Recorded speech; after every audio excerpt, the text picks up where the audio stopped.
Now, page 4, the impeachment fight that's actually a show.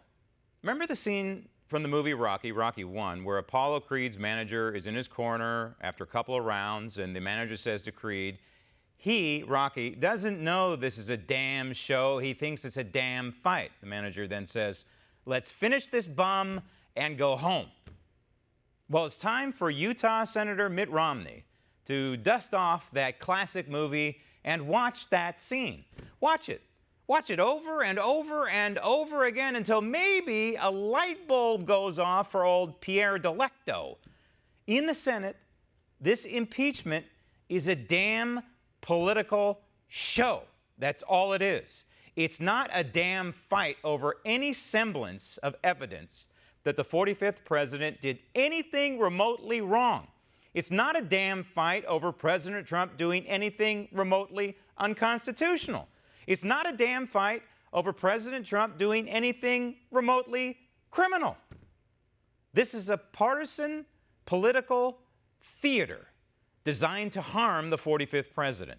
It is designed to effectively undo the 2016 election results. It's designed to affect the outcome of the 2020 presidential election.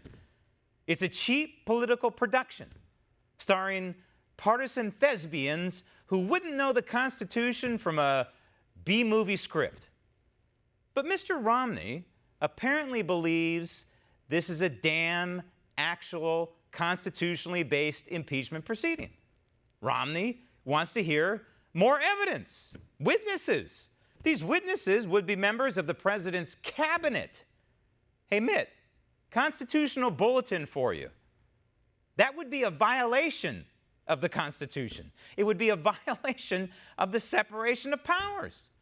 But Mitt, how about the whistleblower and or Eric Ciaramella? You know, the person who triggered this constitutional fiasco?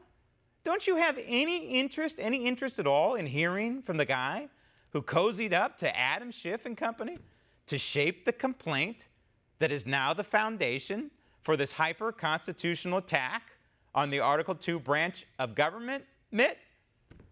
Remember, Pierre, this is not a damn actual constitutional impeachment fight. It's a damn impeachment show. And taking center stage in this political theater whose scripted ending is to kill the re-election of President Trump is, of course, the one and only Charles Schumer, Despicable New York. And it's become clear that President Trump demanded complete immunity. Stop tape.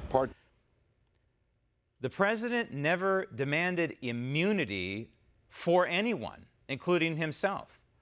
All the president is doing here, and this is where the Democrats are taking advantage of the complete and total ignorance of the majority of Americans.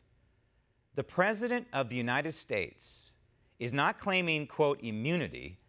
He is claiming, quote, the United States Constitution. He is standing up for the Article II branch of government. That would be the presidency. And so if he capitulated to these demands, say, for example, Bolton or Mulvaney, if he capitulated and said, yeah, go ahead, Bolton, you are in my cabinet. Yeah, go ahead, Mulvaney, you are in my cabinet. Go ahead and testify in the impeachment trial. This would be a violation of the United States Constitution. It would be a violation of the separation of powers. So the President of the United States is not seeking immunity for anyone. The President of the United States is standing up for the United States Constitution and the separation of powers.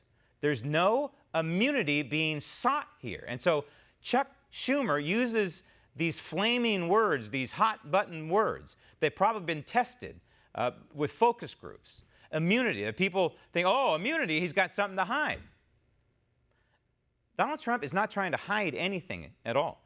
He's trying to protect our founding document, while Chuck Schumer and Nancy Pelosi and the rest of these Democrat radical buffoons on Capitol Hill are trying to shred the founding document. Donald Trump is standing up for the Constitution. His White House is standing up for the separation of powers. Chuck Schumer is trying to destroy the separation of powers for political gain, and he knows that the vast majority of Americans do not understand even the notion of separation of powers. Roll tape. Participated in a blanket obstruction and had absolute. There's no obstruction. I'll finish the sentence for dear Schumer. There's no obstruction of Congress if the president is abiding by the separation of powers. That's not obstructing Congress. If you say, hey, listen, Mick Mulvaney is my acting chief of staff. He's the chief of staff. And that, no, somebody within the inner circle of the President of the United States should not and cannot be testifying. Otherwise, the Article 2 branch of government would then forever be subordinate to the Article 1 branch of government. And we know we have these Democrats running around Capitol Hill saying, oh, well, they're co-equal branches of government, all right? Well, it either is co-equal or it isn't. And if President Trump capitulates to a subpoena for Mick Mulvaney, the chief of staff, to testify in the impeachment trial, then he would be in violation of the Constitution, and he would necessarily be subordinating the Article 2 branch, the presidency, to the Article 2 branch, the Congress. And he can't let that happen. And Chuck Schumer knows it. Chuck Schumer knows what the president is doing here. And of course, if the tables were turned and this was Barack Obama, Chuck Schumer would be standing there saying exactly what I'm saying right now. That Barack Obama is standing up for the United States Constitution, that he cannot capitulate to the whims of the Article 1 branch of government.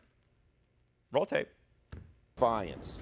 President Trump, in saying he wanted immunity for everything, past, present, and future, said, I'm not a president, I'm a king. Stop tape. Again, these are probably focus group, tested words. Americans, inherently, we have a knee-jerk reaction to the word king, right? It's why we broke away from Britain. We don't want to have a king, and our Constitution doesn't set up a king. Chuck Schumer is lying to the American people, and he's playing to the fact that the vast majority of Americans are not educated about the United States Constitution and don't know about separation of powers. And that's why it's so important for the White House lawyers to not only defend the president, but also educate the American people about the United States Constitution. So here's the situation. When Republicans like Romney suggest that they need more evidence, that they need to hear from witnesses like John Bolton, then they're siding with Chuck Schumer. They're feeding this partisan political beast who has one singular goal, and it's this: politically take out a duly elected president of the United States. Want to see more videos like this? Click on the link below and subscribe to One America News on YouTube, and call your cable provider and kindly demand that One America News is added to your lineup. Call and subscribe today.